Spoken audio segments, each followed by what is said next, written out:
सत श्री अकाल। टीवी 84 देख रहे सारे दर्शकों का स्वागत है। मैं हरप्रीत कौर ते लैके हाजिर आए इस हफ्ते दीयां सरगर्मियां।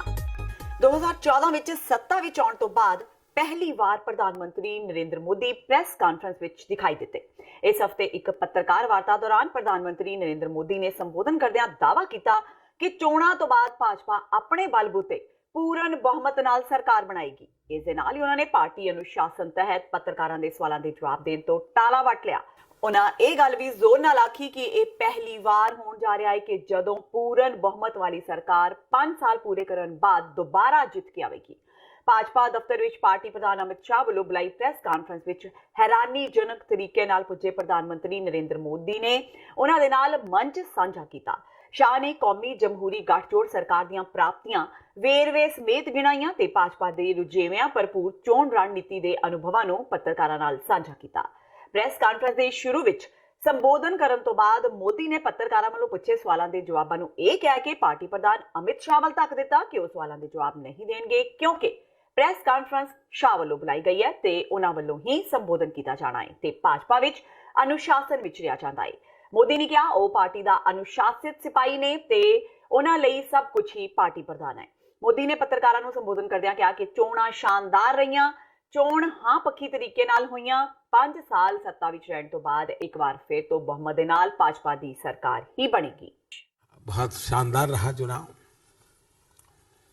एक सकारात्मक भाव से चुनाव हुआ और थोड़ा वेरीफाई कर लेना चाहिए, लेकिन मेरा मोटा मोटा मत है कि पूर्ण बहुमत वाली सरकार 5 साल पूरे करके दोबारा जीत करके आए, ये शायद देश में बहुत लंबे अरसे के बाद हो रहा है, बहुत लंबे अरसे के बाद हो रहा है। ये अपने आप में बड़ी बात है। दूसरा, तय करके के चुनाव लड़ा गया और चुनाव में सरकार बनती हो, वैसा भी बहुत कम हुआ है। बीच में जितनी सरकारें बनी तो परिस्थिति ने जो बना दिया, उसको किसी को 1 साल मिल गया, 2 साल मिल गया, या तो किसी पारिवारिक परंपरा से मिल गया। देश में एक्चुअली जनता के बीच में निर्णय करने का अवसर आया हो और उसमें सरकार बनती हो, ये मौका 14 में मिला और दूसरा मौका अभी 19 में मिल रहा है।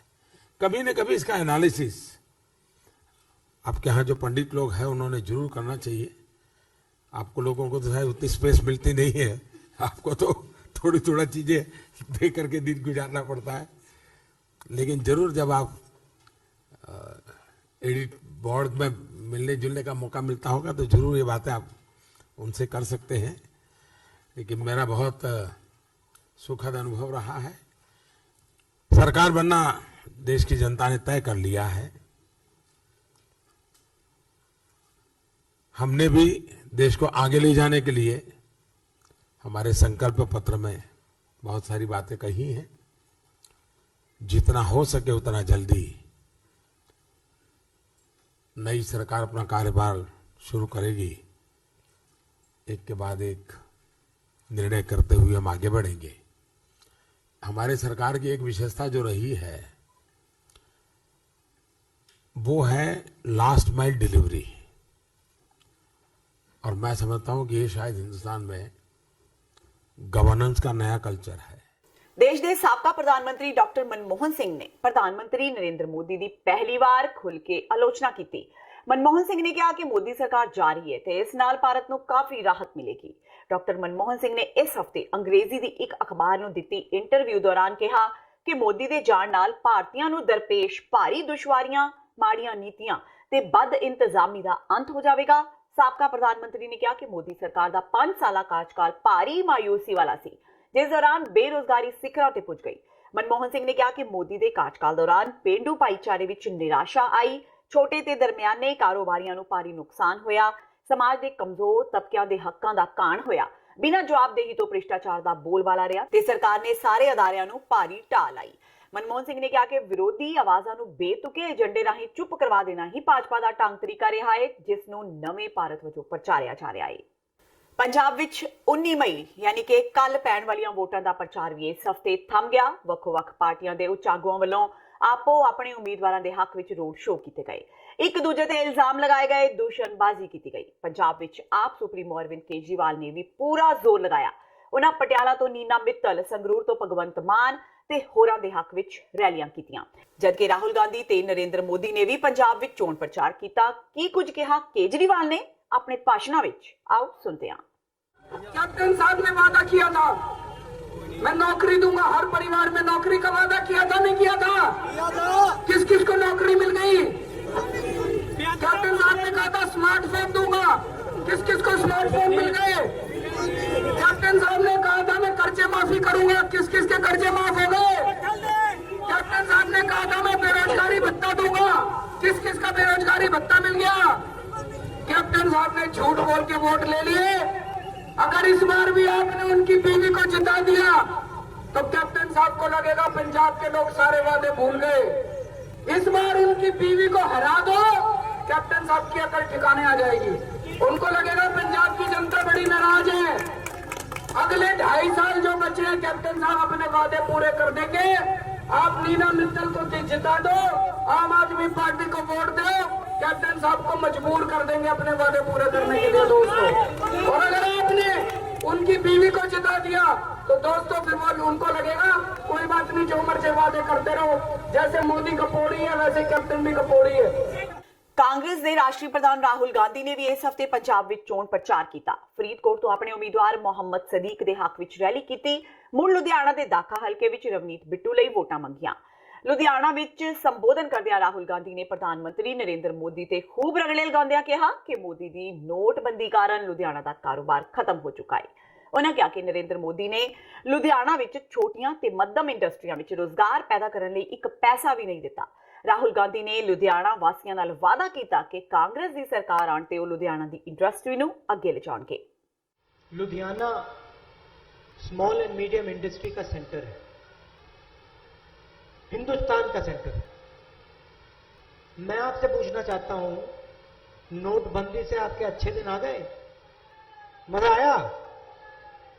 फायदा हुआ? यहां कोई कह सकता है कि हां नोटबंदी से मुझे फायदा हुआ? गब्बर सिंह टैक्स अच्छा लगा? फायदा हुआ? 5 अलग अलग टैक्स, 28% टैक्स हर महीने। लुधियाना के बिजनेस वाले हर महीने 10-15 फॉर्म भरो, इनकम टैक्स वाले आ जाते हैं। आपका बिजनेस, लुधियाना का बिजनेस नरेंद्र मोदी ने नष्ट कर दिया, खत्म कर दिया। आप किसी भी दुकानदार से पूछ लो, किसी भी छोटे मिडिल साइज बिजनेस वाले से पूछ लो, हिंदुस्तान में, लुधियाना छोड़ो, कहीं भी किसी भी प्रदेश में चले जाओ, कहो नोटबंदी के बारे में क्या सोचते हो? कहते हैं नोटबंदी पागलपन था, फाइनेंशियल पागलपन, इससे कम नहीं था।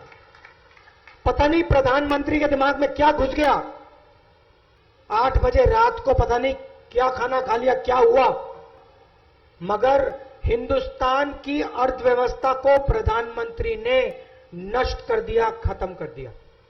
मैं लुधियाना के बिजनेस वालों से कहना चाहता हूं, छोटे बिजनेस वालों से, मिडिल साइज बिजनेस वालों से, यहां के युवाओं से कहना चाहता हूं, न्याय योजना सबसे ज्यादा फायदा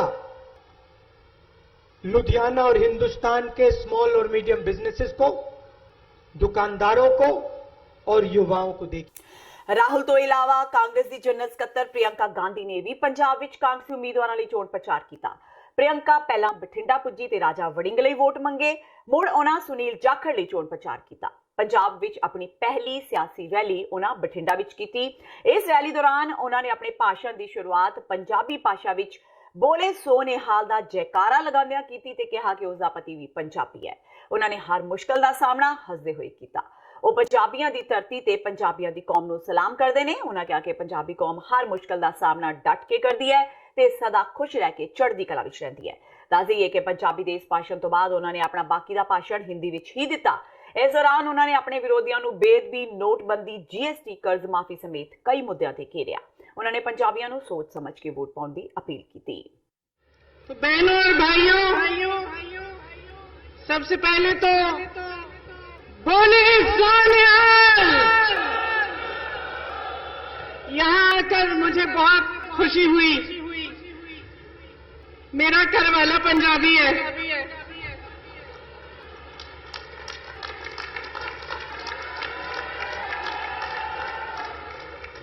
हर मुसीबत का सामना उन्होंने मुस्कुराते हुए किया।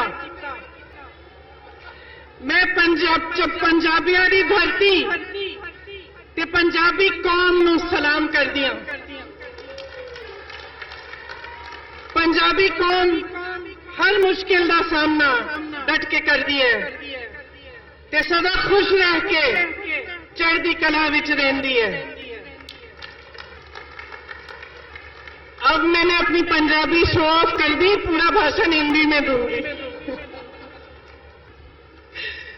सुना है कल प्रधानमंत्री जी आए थे और सुना है कि इसी मैदान में उनकी मीटिंग लगी, और ये भी सुना कि उनके झूठों के सिलसिले का जवाब भटिंडा के आसमानों ने दे दिया।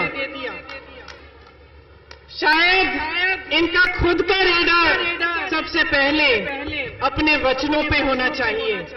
2014 में इन्होंने आपसे कहा कि 15 लाख रुपए आपके खातों में डालेंगे।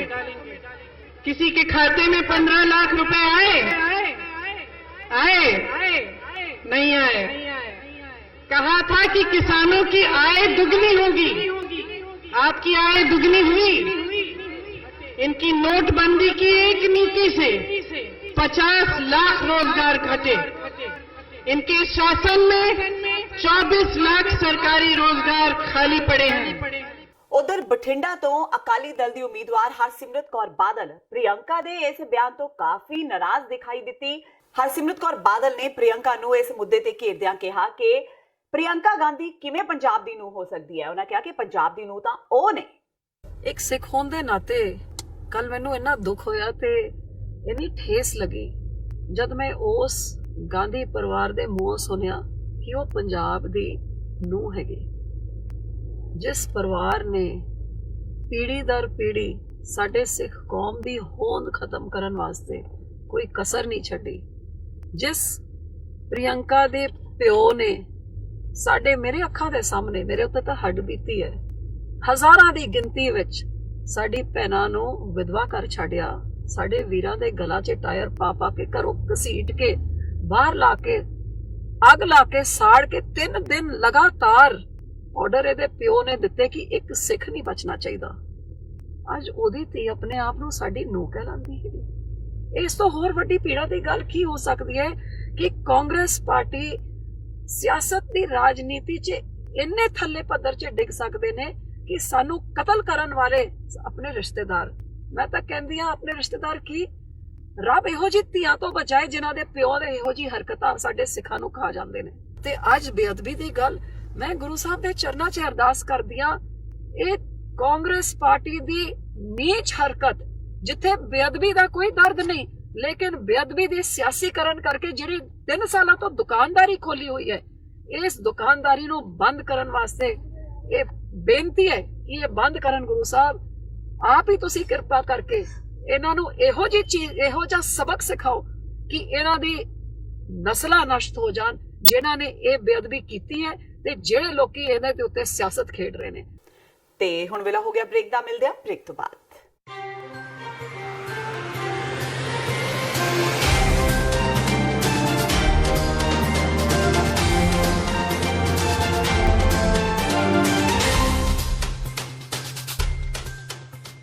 जून 6 2019 ਨੂੰ ਵਾਸ਼ਿੰਗਟਨ ਡੀਸੀ ਵਿਖੇ ਖਾਲਿਸਤਾਨ ਰੈਫਰੈਂਡਮ 2020 ਰੈਲੀ। ਜੀ ਹਾਂ, ਅੱਜ ਤੋਂ 35 ਵਰੇ ਪਹਿਲਾਂ ਜੂਨ 6 1984 ਨੂੰ ਭਾਰਤੀ ਫੌਜਾਂ ਵੱਲੋਂ ਦਰਬਾਰ ਸਾਹਿਬ ਉੱਤੇ ਕੀਤੇ ਗਏ ਹਮਲੇ ਦਾ ਮੁਕਾਬਲਾ ਕਰਦਿਆਂ ਸੰਤ ਭਿੰਡਰਾਂਵਾਲਿਆਂ ਅਤੇ ਸੈਂਕੜੇ ਸਿੰਘਾਂ ਨੇ ਦਿੱਤੀਆਂ ਸ਼ਹਾਦਤਾਂ। ਇਸੇ ਸਬੰਧ ਵਿੱਚ ਜੂਨ 6 ਸ਼ਾਮ 4 ਵਜੇ ਤੋਂ 7 ਵਜੇ ਤੱਕ ਲਿੰਕਨ ਮੈਮੋਰੀਅਲ ਵਾਸ਼ਿੰਗਟਨ ਡੀਸੀ ਵਿਖੇ ਖਾਲਿਸਤਾਨ ਰੈਫਰੈਂਡਮ 2020 ਰੈਲੀ।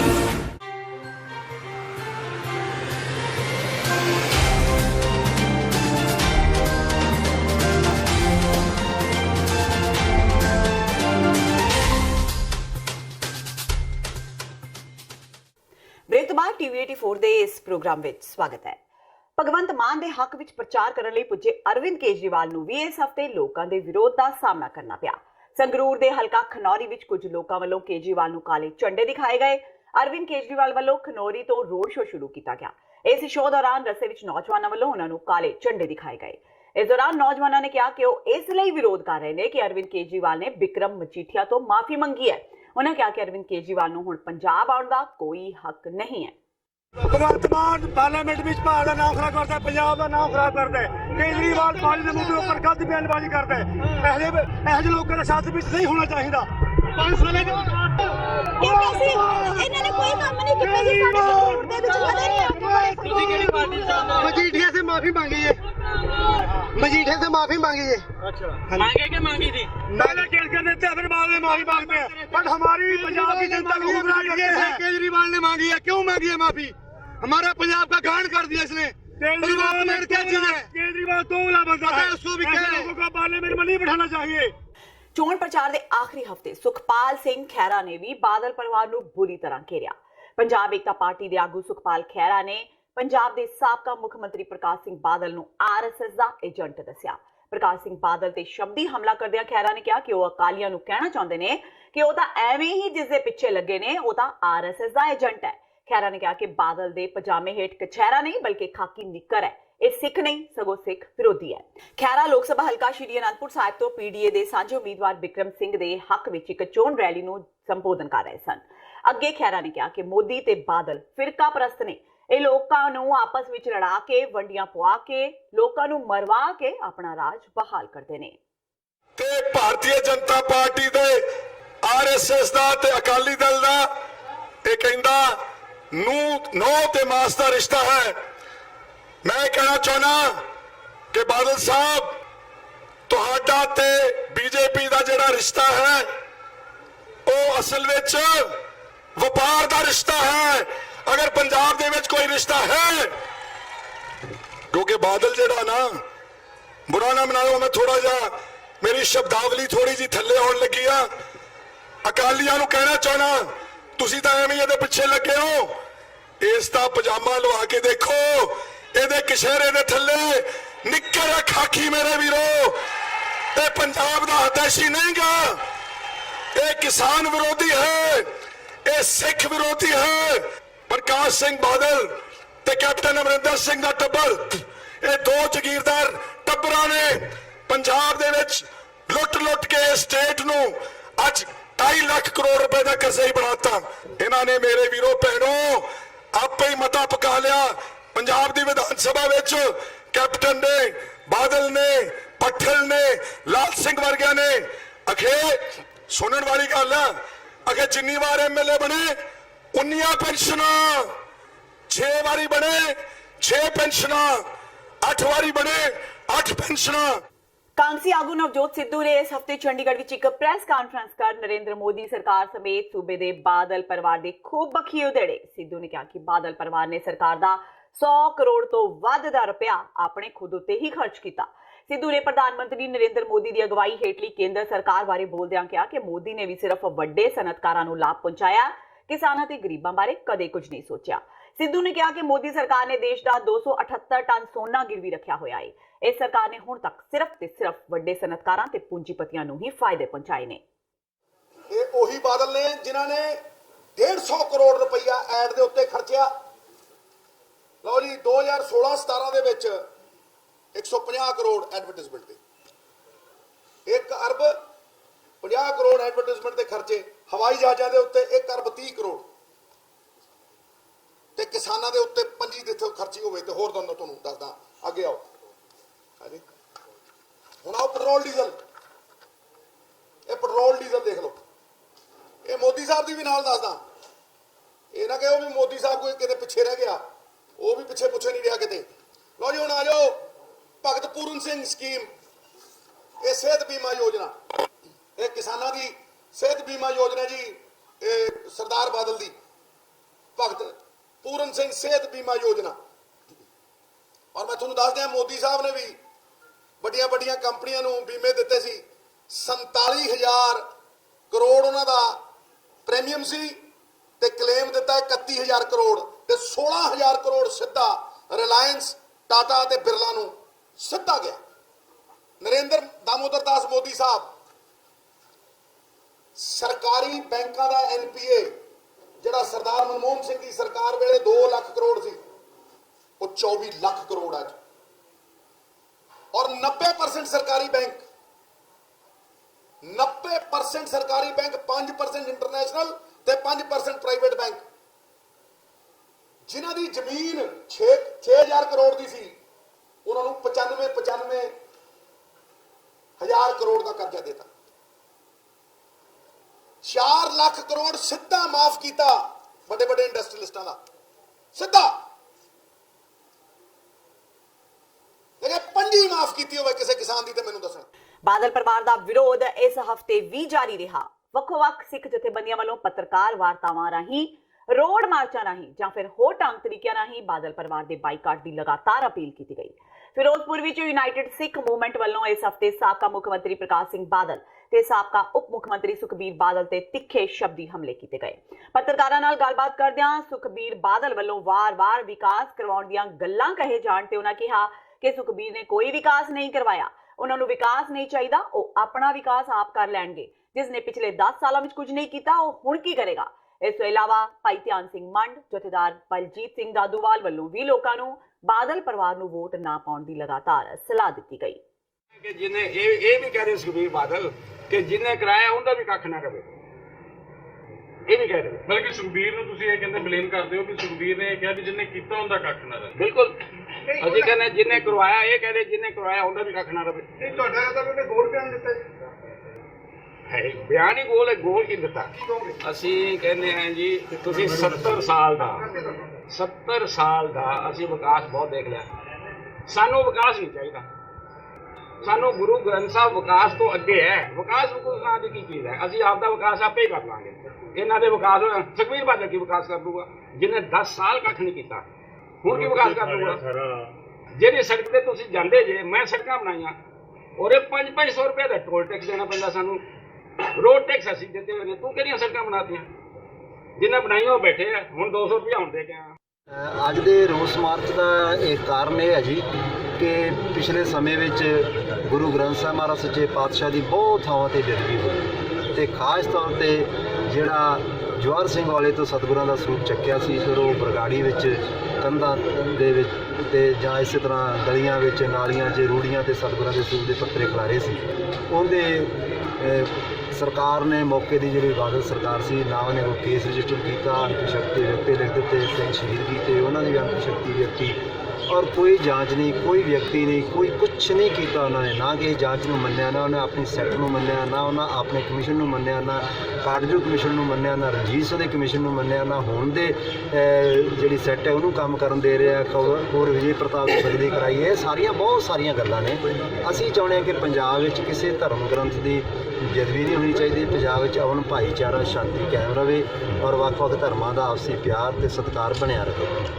ਦੂਸਰਾ ਮਕਸਦ ਹੈ ਸਾਡਾ ਕਿ ਇਸ ਇਲਾਕੇ ਵਿੱਚ ਜਿੱਥੇ ਸੁਖਬੀਰ ਬਾਦਲ ਖੜੇ ਆ, ਖਾਸ ਤੌਰ ਤੇ ਇਹਨੂੰ ਇੱਥੋਂ ਬਹੁਤ ਬੁਰੀ ਤਰ੍ਹਾਂ ਹਾਰ ਦੇ ਕੇ ਤੇ ਇਹ ਦੱਸਿਆ ਜਾਵੇ ਕਿ ਜਿਹੜਾ ਵੀ ਬੇਅਦਬੀ ਕਰੇਗਾ, ਚਾਹੇ ਕੋਈ ਵਿਅਕਤੀ ਹੋਵੇ, ਉਹਨੂੰ ਲੋਕ ਜਿਹੜੇ ਨੇ ਬੁਰੀ ਤਰ੍ਹਾਂ ਉਹਦੇ ਨਾਲ ਪੇਸ਼ ਆਉਣਗੇ। ਪੰਜਾਬ ਦੇ ਰਾਜ ਕਰਦਿਆਂ ਬਾਦਲ ਪਰਿਵਾਰ ਦੇ ਰਾਜ ਵਿੱਚ ਬਰਗਾੜੀ ਬੇਅਦਬੀ ਕਾਂਡ, ਬਹਿਬਲ ਕਲਾਂ ਗੋਲੀ ਕਾਂਡ, ਕੋਟਕਪੂਰਾ ਕਾਂਡ, ਲੋਹਾਰਾ ਕਾਂਡ, ਚੌੜ ਸਿੱਧਵਾਂ ਕਾਂਡ, ਸੌਦਾ ਸਾਧ ਕਾਂਡ, ਇਸ ਤਰ੍ਹਾਂ ਦੇ ਅਨੇਕਾਂ ਕਾਂਡ ਜਿਹੜੇ ਆ ਬਾਦਲਾਂ ਦੇ ਰਾਜ ਵਿੱਚ ਵਰਤੇ ਆ।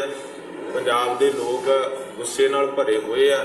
ਬਾਦਲਾਂ ਦੇ ਖਿਲਾਫ ਉਹਨਾਂ ਨੇ ਵਿਧਾਨ ਸਭਾ ਦੀ ਸੱਤਾ ਤੋਂ ਪਹਿਲਾਂ ਬਾਦਲਾਂ ਨੂੰ ਪਰੇ ਕੀਤਾ। ਇਸੇ ਤਰ੍ਹਾਂ ਹੁਣ ਲੋਕ ਸਭਾ ਦੀਆਂ ਚੋਣਾਂ ਨੇ, ਗੁਰਦੁਆਰਿਆਂ ਦੇ ਕਬਜ਼ੇ ਕੀਤੇ, ਗੁਰੂ ਕੀ ਗੋਲਕ ਦੀ ਦੁਰਵਰਤੋਂ ਕੀਤੀ, 95 ਲੱਖ ਦੇ ਇਸ਼ਤਿਹਾਰ ਸੌਦਾ ਸਾਹਿਬ ਦੇ ਮਾਫੀਨਾਮੇ ਦੇ ਜਾਰੀ ਕੀਤੇ ਬਾਦਲਾਂ ਨੇ, ਤੇ ਗੁਰੂ ਕੇ ਲੰਗਰਾਂ ਦੇ ਵਿੱਚੋਂ ਲੰਗਰ ਲਿਜਾ ਕੇ ਰੈਲੀਆਂ ਚਾਪਦੀਆਂ 'ਚ ਅਕਾਲੀ ਦਲ ਨੇ ਬੇਅਦਬੀ ਕੀਤੀ ਆ। ਸ਼੍ਰੋਮਣੀ ਅਕਾਲੀ ਦਲ, ਸ਼੍ਰੋਮਣੀ ਕਮੇਟੀ ਦੇ ਕਾਬਜ ਹੋਇਆ ਬੈਠਾ ਬਾਦਲ ਪਰਿਵਾਰ। ਅਸੀਂ ਆਪਣੀਆਂ ਪੰਥਕ ਸੰਸਥਾਵਾਂ ਨੂੰ ਆਜ਼ਾਦ ਕਰਾਉਣ ਵਾਸਤੇ ਤੇ ਪੰਜਾਬ ਦੇ ਭਲੇ ਲਈ ਪੰਜਾਬ ਦੇ ਲੋਕਾਂ ਨੂੰ ਮੈਂ ਅੱਜ ਇਹ ਅਪੀਲ ਕਰਨੀ ਚਾਹੁੰਦਾ ਕਿ ਜਿਹੜਾ ਤੁਹਾਡੇ ਮਨਾਂ ਅੰਦਰ ਗੁੱਸਾ, ਰੋਸ ਆ ਬਾਦਲ ਪਰਿਵਾਰ ਦੇ ਪ੍ਰਤੀ, ਹੁਣੇ ਤੁਹਾਡੇ ਕੋਲੇ ਸੁਨਹਿਰੀ ਸਮਾਂ, ਗੋਲਡਨ ਚਾਂਸ ਆ ਕਿ 19 ਤਰੀਕ ਨੂੰ ਇੱਕ ਵੋਟ ਜਿਹੜੀ ਆ ਉਹ ਪੂਰੇ ਪੰਜਾਬ ਦੇ ਵਿੱਚ ਬਾਦਲਾਂ ਦੇ ਖਿਲਾਫ ਜਿਹੜਾ ਵੀ ਕੋਈ ਕਿਸੇ ਪਾਰਟੀ ਦਾ ਬਾਦਲਾਂ ਦੇ ਉਮੀਦਵਾਰ ਨੂੰ ਹਰਾਉਣ ਦੀ ਸਮਰੱਥਾ ਰੱਖਦਾ ਉਹਦੇ ਹੱਕ ਵਿੱਚ ਭੁਗਤਾਈ ਜਾਵੇ, ਤਾਂ ਕਿ ਫਿਰੋਜ਼ਪੁਰ ਤੇ ਬਠਿੰਡਾ ਜਿੱਥੋਂ ਬਾਦਲ ਪਰਿਵਾਰ ਲੜ ਰਿਹਾ ਤੇ ਦੂਜੀਆਂ 11 ਸੀਟਾਂ ਜੋ ਆਪਣੇ ਭਾਈਵਾਲਾਂ ਨਾਲ ਤੇ ਆਪਦੀ ਪਾਰਟੀ ਵੱਲੋਂ ਬਾਦਲ ਪਰਿਵਾਰ ਲੜ ਰਿਹਾ, 13 ਦੀਆਂ 13 ਸੀਟਾਂ ਤੋਂ ਬਾਦਲ ਪਰਿਵਾਰ ਨੂੰ ਸਾਫ਼ ਕੀਤਾ ਜਾਵੇ। ਇਹ ਸਮਾਂ ਪੰਜਾਬ ਦੇ ਲੋਕਾਂ ਕੋਲੇ 1986 ਵਿੱਚ ਹੋਏ ਨਕੋਦਰ ਬੇਦਬੀ ਕਾਂਡ ਵਿੱਚ ਮ੍ਰਿਤਕਾਂ ਦੇ ਮਾਮਲੇ ਵਿੱਚ ਇਨਸਾਫ ਦੀ ਮੰਗ ਕਰਦਿਆਂ ਸ਼੍ਰੋਮਣੀ ਅਕਾਲੀ ਦਲ ਦੇ ਫਤਿਹਗੜ੍ਹ ਸਾਹਿਬ ਤੋਂ ਉਮੀਦਵਾਰ ਦਰਬਾਰਾ ਸਿੰਘ ਗੁਰੂ ਤੇ ਜਲੰਧਰ ਤੋਂ ਚਰਨਜੀਤ ਸਿੰਘ ਅਟਵਾਲ ਨੂੰ ਲੋਕ ਸਭਾ ਸੀਟ ਦਾ ਉਮੀਦਵਾਰ ਬਣਾਉਣ ਦਾ ਦਰਬਾਰੇ ਖਾਲਸਾ ਨੇ ਵਿਰੋਧ ਕੀਤਾ। ਦਰਬਾਰੇ ਖਾਲਸਾ ਨੇ ਪੰਜਾਬ ਦੇ ਵੋਟਰਾਂ ਨੂੰ ਅਪੀਲ ਕੀਤੀ ਕਿ ਬੇਕਸੂਰ ਸਿੱਖਾਂ ਦੇ ਕਤਲਾਂ ਦੇ ਦੋਸ਼ੀ ਅਕਾਲੀ ਦਲ ਦਾ ਬਾਈਕਾਟ ਕੀਤਾ ਜਾਵੇ। ਇਸ ਹਫ਼ਤੇ ਚੰਡੀਗੜ੍ਹ ਵਿੱਚ ਪੱਤਰਕਾਰਾਂ ਨਾਲ ਗੱਲਬਾਤ ਦੌਰਾਨ ਉਹਨਾਂ ਕਿਹਾ ਕਿ ਬਾਦਲਾਂ ਦੀ ਸੋਚ ਨਕੋਦਰ ਬੇਦਬੀ ਕਾਂਡ ਦੇ ਦੋਸ਼ੀਆਂ ਨੂੰ ਜੇਲ੍ਹ ਭੇਜਣ ਦੀ ਥਾਂ ਸੰਸਦ ਵਿੱਚ ਭੇਜਣ ਦੀ ਹੈ। ਦਰਬਾਰੇ ਖਾਲਸਾ ਨੇ ਇਲਜ਼ਾਮ ਲਗਾਇਆ ਕਿ ਪੰਜਾਬ ਦੇ ਸਾਬਕਾ ਮੁੱਖ ਮੰਤਰੀ ਪ੍ਰਕਾਸ਼ ਸਿੰਘ ਬਾਦਲ ਤਤਕਾਲੀ ਐਸਐਸਪੀ ਇਜ਼ਹਾਰ ਆਲਮ ਤੇ ਦਰਬਾਰਾ ਸਿੰਘ ਨੂੰ ਬਚਾਉਣਾ ਚਾਹੁੰਦੇ ਨੇ। ਸਾਕਾ ਨਕੋਦਰ ਬੇਅਦਬੀ ਕਾਂਡ ਜਿਹੜਾ 2 ਫਰਵਰੀ 1986 ਨੂੰ ਸ੍ਰੀ ਗੁਰੂ ਗ੍ਰੰਥ ਸਾਹਿਬ ਮਹਾਰਾਜ ਜੀ ਦੇ 5 ਪਾਵਨ ਸਰੂਪ ਅਗਨ ਭੇਟ ਸਾੜੇ ਗਏ ਨਕੋਦਰ ਦੇ ਵਿੱਚ ਸ਼ਾਂਤਮਈ ਰੋਸ ਜਤਾਉਂਦੇ ਹੋਏ 4 ਸਿੱਖ ਨੌਜਵਾਨਾਂ ਨੂੰ ਪੁਲਿਸ ਨੇ ਅੰਨ੍ਹੇਵਾਹ ਗੋਲੀਆਂ ਚਲਾ ਕੇ ਸ਼ਹੀਦ ਕਰ ਦਿੱਤਾ ਗਿਆ ਅਤੇ ਇਹਨਾਂ ਸਿੱਖ ਨੌਜਵਾਨਾਂ ਨੂੰ ਅਣਪਛਾਤੇ ਅਤੇ ਲਵਾਰਸ ਕਹਿ ਕੇ ਰਾਤ ਨੂੰ ਦਰਬਾਰਾ ਸਿੰਘ ਗੁਰੂ ਦੇ ਸਾਈਨ ਦੇ ਨਾਲ ਉਹਨਾਂ ਦੀ ਮਨਜ਼ੂਰੀ ਨਾਲ ਉਹਨਾਂ ਦੇ ਹੁਕਮਾਂ ਨਾਲ ਉਹਨਾਂ ਦੀਆਂ ਲਾਸ਼ਾਂ ਦੇ ਪੋਸਟਮਾਰਟਮ ਹੋਏ, ਜਿਹਦੇ ਸਾਡੇ ਕੋਲੇ ਸਾਰੇ ਜਿਹੜੇ ਡਾਕੂਮੈਂਟ ਨੇ ਉਹ ਮੌਜੂਦ ਨੇ ਜੀ। ਉਸ ਤੋਂ ਇਲਾਵਾ ਜਿਹੜਾ ਅਜੇ ਤੱਕ ਇਹਦੇ ਤੇ ਕੋਈ ਕਾਰਵਾਈ ਨਹੀਂ ਹੋਈ। 2001 ਦੇ ਵਿੱਚ ਜਸਟਿਸ ਗੁਰਨਾਮ ਸਿੰਘ ਕਮਿਸ਼ਨ ਦੀ ਰਿਪੋਰਟ ਜਦੋਂ ਵਿਧਾਨ ਸਭਾ ਦੇ ਵਿੱਚ ਗਈ ਤਾਂ ਉੱਥੇ ਵੀ ਉਹ ਚੁੱਪ ਚਪੀਤੇ, ਚਰਨਜੀਤ ਸਿੰਘ ਅਟਵਾਲ ਉਸ ਵਕਤ ਉੱਥੇ ਸਪੀਕਰ ਸੀ, ਚੁੱਪ ਚਪੀਤੇ ਉਹ ਰਿਪੋਰਟ ਦਾ ਇੱਕ ਹਿੱਸਾ ਦੱਬ ਲਿਆ ਗਿਆ। ਇਹ ਸਾਰੇ ਘਟਨਾਕ੍ਰਮ ਨੂੰ ਲੈ ਕੇ ਸਮੂਹ ਪੀੜਤ ਪਰਿਵਾਰਾਂ ਵੱਲੋਂ ਦਰਬਾਰੇ ਖਾਲਸਾ ਵੱਲੋਂ ਪੰਜਾਬ ਦੇ ਆਵਾਮ ਨੂੰ ਬੇਨਤੀ ਕਰਦੇ ਹਾਂ ਕਿ ਉਹ ਦਰਬਾਰਾ ਗੁਰੂ ਤੇ ਚਰਨਜੀਤ ਅਟਵਾਲ ਤੇ ਬਾਦਲ ਇਹ ਸਾਰੇ ਬੰਦੇ ਜਿਹੜੇ ਜੇਲ੍ਹਾਂ ਵਿੱਚ ਜਾਣੇ ਚਾਹੀਦੇ ਨੇ ਉਹ ਪਾਰਲੀਮੈਂਟ ਦੇ ਵਿੱਚ ਨਾ ਭੇਜ ਦਈਏ ਕਿਤੇ ਭੁਲੇਖੇ ਨਾਲ। ਇਸ ਹਫ਼ਤੇ ਫਰੀਦਕੋਟ ਦੀ ਰੈਲੀ ਵਿੱਚ ਪੰਜਾਬ ਦੇ ਮੁੱਖ ਮੰਤਰੀ ਕੈਪਟਨ ਅਮਰਿੰਦਰ ਸਿੰਘ ਨੇ ਬਰਗਾੜੀ ਵਿੱਚ ਇੱਕ ਚੋਣ ਰੈਲੀ ਨੂੰ ਸੰਬੋਧਨ ਕਰਦਿਆਂ ਐਲਾਨ ਕੀਤਾ ਕਿ ਸਾਲ 2015 ਦੌਰਾਨ ਪੁਲਿਸ ਗੋਲੀਬਾਰੀ ਕਾਰਨ ਮਾਰੇ ਗਏ ਵਿਅਕਤੀਆਂ ਦੀ ਇੱਕ ਯਾਦਗਾਰ ਕਾਇਮ ਕੀਤੀ ਜਾਵੇਗੀ। ਮੁੱਖ ਮੰਤਰੀ ਅਮਰਿੰਦਰ ਸਿੰਘ ਨੇ ਕਿਹਾ ਕਿ ਸਾਲ 2015 ਦੌਰਾਨ ਪੁਲਿਸ ਗੋਲੀਬਾਰੀ ਕਾਰਨ ਹੋਈਆਂ ਮੌਤਾਂ ਦੀ ਜ਼ਿੰਮੇਵਾਰੀ ਉਦੋਂ ਦੇ ਮੁੱਖ ਮੰਤਰੀ ਪ੍ਰਕਾਸ਼ ਸਿੰਘ ਬਾਦਲ ਦੀ ਬਣਦੀ ਹੈ। ਜਦੋਂ ਜਿਹੜੇ ਬੰਦੇ ਉਹਨੇ ਮੁੱਖ ਆਪਣੇ ਸਭ ਕੁਝ ਸੰਭਾਲੀ ਬੈਠੇ ਸੇ ਆਪਣੀ ਤਾਕਤ, ਉਹ ਦੇਖੋ ਗੱਲ ਜਿਹੜੀ ਸਪਸ਼ਟ ਹੈ ਕਰਨ ਵਾਲੀ ਕਿ ਕੋਈ ਗੱਲ ਨਹੀਂ ਇੱਥੇ ਚੱਲ ਸਕਦੀ, ਇਹੋ ਜਿਹੇ ਵੱਡਾ ਵਾਕਿਆ ਨਹੀਂ ਹੋ ਸਕਦਾ ਜਦ ਤਾਈਂ ਮੁੱਖ ਮੰਤਰੀ ਦਾ ਉਹਦੇ ਹੱਥ ਨਾ ਹੋਏ। ਮੈਂ ਅੱਜ ਮੁੱਖ ਮੰਤਰੀ ਹਾਂ, ਅਗਰ ਇੱਥੇ ਪੰਜਾਬ ਦੇ ਵਿੱਚ ਕੋਈ ਗੋਲੀ ਚੱਲੇ ਔਰ ਮੈਨੂੰ ਨਾ ਪਤਾ ਹੋਇਆ, ਮੈਂ ਨਾਕਾਬਿਲ ਮੁੱਖ ਮੰਤਰੀ, ਮੈਨੂੰ ਲਾਉਣਾ ਚਾਹੀਦਾ, ਬਾਹਰ ਕੱਢੋ ਇਸ ਨੂੰ ਬਾਹਰ। ਇਹ कैसे हो सकता है कि ਇਹੋ ਜਿਹਾ ਵਾਕਿਆਤ ਹੋਇਆ ਕਿਉਂ? ਕਿਉਂਕਿ ਲੋਕ ਬੈਠੇ ਕੀਰਤਨ ਕਰ ਰਹੇ ਸੀ ਕਿ ਸਾਡੇ ਗੁਰੂ ਗ੍ਰੰਥ ਸਾਹਿਬ ਦੀ ਬੇਅਦਬੀ ਹੋਈ ਹੈ, ਤੁਸੀਂ ਫਿਰ ਗੋਲੀ ਚਲਾ ਦਿਓ ਉਹਨਾਂ ਤੇ। ਇਹ ਕੀ ਤਰੀਕਾ ਹੈ ਕਰਨ? ਲੇਕਿਨ ਇੱਕ ਗੱਲ ਮੈਂ ਤੁਹਾਨੂੰ ਦੱਸਣਾ ਚਾਹੁੰਦਾ, ਆ ਜਿਹੜਾ ਦਿਹਾੜਾ ਇੱਥੇ ਬਰਗਾੜੀ ਬਾਈਬਲ ਕਲਾਂ ਵਗੈਰਾ ਚ ਹੋਇਆ, ਅਸੀਂ ਇਸ ਗੱਲ ਨੂੰ ਬਿਲਕੁਲ ਕਿਸੇ ਹਾਲਤ ਵਿੱਚ ਵੀ ਭੁੱਲਾਂਗੇ ਨਹੀਂ ਔਰ ਇੱਥੇ ਯਾਦਗਾਰ ਬਣਾਵਾਂਗੇ, ਜਿਹੜੀ ਉਹ ਯਾਦਗਾਰ ਸਦਾ ਵਾਸਤੇ ਲੋਕ ਉਸ ਨੂੰ ਦੇਖਦੇ ਰਹਿਣ। ਔਰ ਕੀ ਯਾਦਗਾਰ ਹੋਵੇ? ਤੁਹਾਡੀ ਕਮੇਟੀ ਬਣਾਉਣੀ ਹੈ ਔਰ ਤੁਸੀਂ ਫੈਸਲਾ ਕਰਨਾ ਹੈ ਕਿ ਕੀ ਯਾਦਗਾਰ ਤੁਸੀਂ ਚਾਹੁੰਦੇ ਹੋ। ਉਹਨਾਂ ਦੇ ਯਾਦ ਵਿੱਚ 2 ਜਿਹੜੇ ਸਾਡੇ ਸਿੰਘ ਸ਼ਹੀਦ ਹੋਏ ਨੇ ਜਾਂ ਜਿਹੜੇ ਜ਼ਖਮੀ ਨੇ, ਜਿਹੜੇ ਵਿਚਾਰੇ ਪਤਾ ਨਹੀਂ ਕਦੇ ਤੁਰ ਵੀ ਸਕਣਗੇ ਜਾਂ ਨਹੀਂ ਤੁਰ ਸਕਣਗੇ, ਔਰ ਸਾਡੇ ਗੁਰੂ ਗ੍ਰੰਥ ਸਾਹਿਬਾਂ ਦੀ ਜਿਹੜੀ ਬੇਅਦਬੀ ਹੈ, ਇੱਕ ਯਾਦ ਬਣੇਗੀ ਉਰੇ। ਤਰਨਤਾਰਨ ਸ਼੍ਰੀ ਦਰਬਾਰ ਸਾਹਿਬ ਦੀ 200 ਸਾਲ ਤੋਂ ਵੀ ਵੱਧ ਪੁਰਾਣੀ ਇਤਿਹਾਸਕ ਦਰਸ਼ਨੀ ਡਿਓੜੀ ਨੂੰ ਢਾਹੇ ਜਾਣ ਦਾ ਮਾਮਲਾ ਵੀ ਇਸ ਹਫ਼ਤੇ ਛਾਇਆ ਰਿਹਾ। 29-30 ਮਾਰਚ 2019 ਦੀ ਰਾਤ ਨੂੰ ਦੋਸ਼ੀਆਂ ਵੱਲੋਂ ਤੋੜ ਦਿੱਤੀ ਗਈ ਇਸ ਡਿਓੜੀ ਦੇ ਸਬੰਧ ਵਿੱਚ ਸਿੱਖ ਸਦਭਾਵਨਾ ਦਲ ਵੱਲੋਂ ਪੁਲਿਸ ਨੂੰ ਇੱਕ ਮੰਗ ਪੱਤਰ ਸੌਂਪਿਆ ਗਿਆ। ਮੰਗ ਪੱਤਰ ਰਾਹੀਂ ਉਹਨਾਂ ਮੰਗ ਕੀਤੀ ਕਿ ਦਰਸ਼ਨੀ ਡਿਓੜੀ ਨੂੰ ਤੋੜਨ ਵਾਲੇ ਦੋਸ਼ੀਆਂ ਤੇ ਸਖਤ ਕਾਰਵਾਈ ਕੀਤੀ ਜਾਵੇ। ਅੰਮ੍ਰਿਤਸਰ ਵਿੱਚ ਇੱਕ ਪੱਤਰਕਾਰ ਵਾਰਤਾ ਦੌਰਾਨ ਸਿੱਖ ਸਦਭਾਵਨਾ ਦਲ ਦੇ ਪ੍ਰਧਾਨ ਇਕਬਾਲ ਸਿੰਘ ਨੇ ਕਿਹਾ ਕਿ ਇਹ ਸ਼੍ਰੋਮਣੀ ਗੁਰਦੁਆਰਾ ਪ੍ਰਬੰਧਕ ਕਮੇਟੀ ਦੀ ਮਿਲੀ ਭੁਗਤ ਹੈ।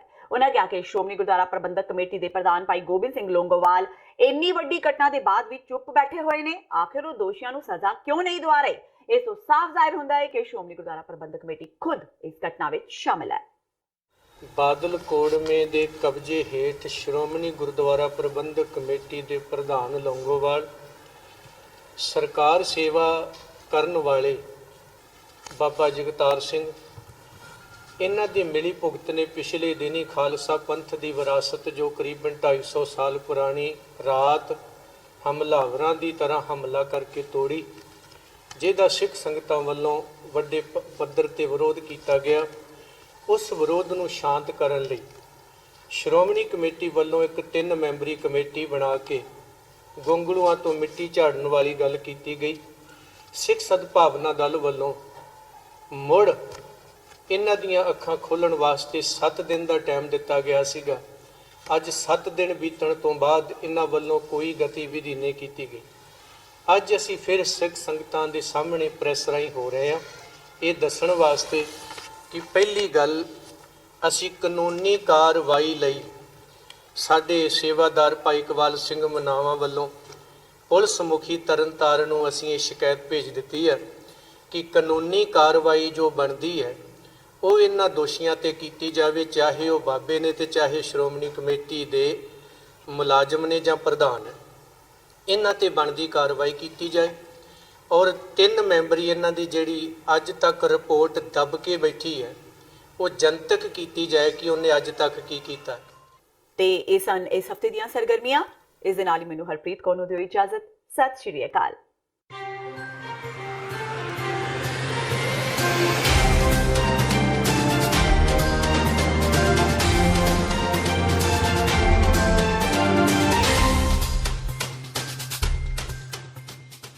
ਕੀ ਤੁਸੀਂ ਰੋਜ਼ਾਨਾ ਕੰਮ ਤੇ ਆਪਣਾ ਵਧੇਰੇ ਸਮਾਂ ਬਿਤਾਉਣ ਤੋਂ